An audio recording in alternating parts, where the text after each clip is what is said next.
Magandang hapon mga kamutya. Meron akong dalawang batong puting nakita na naganda na ako. Itong isa medyo madilaw-dilaw. Ayan po. Ito isa parang ngipin.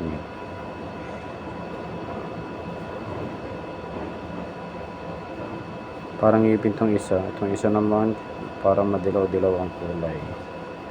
Hindi ko nga lang din alam kung para saan ito gamit.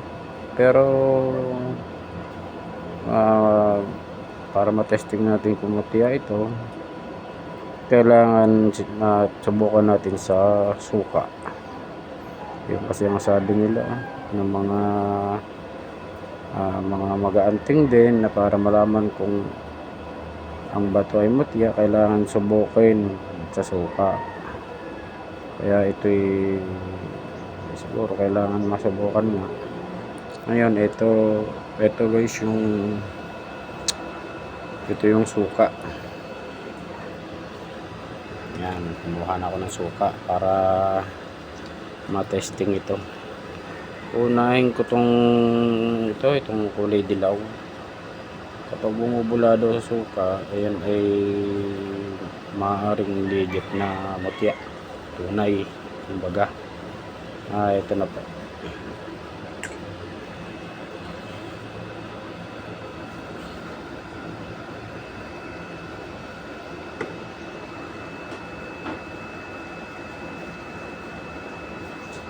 Medyo hintay-hintay lang tayo na konti.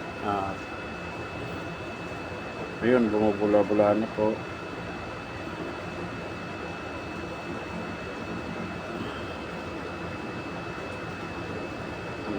Bumukulo na siya.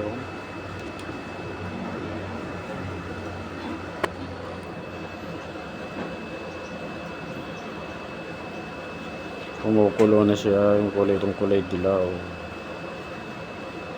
Hindi ko nga lang alam kung para saan itong mutya na ito, kung mutya man talaga ako ito, dahil kakakita ko lang dun sa daan. Pero ang lakas nyo, ang lakas sa kulo. Sa mga nakakalam po nito ay paki-comment na lang kung ano po ito. Masubukan naman itong isa pa. Wait lang po. So isa naman. Ito isa nakakita na eh. Ito isa naman na parang ngipin.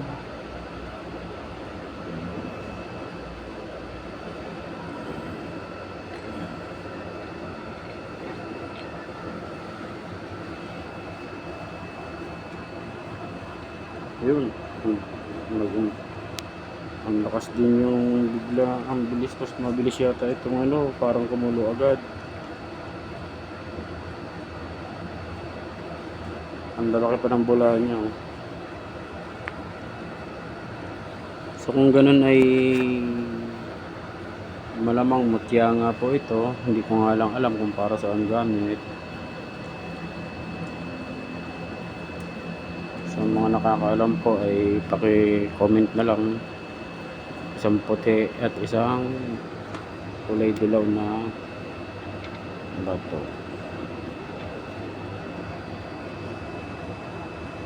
Malakas oh. Salamat po sa mga nag-subscribe at mga nanood. Magandang hapon po.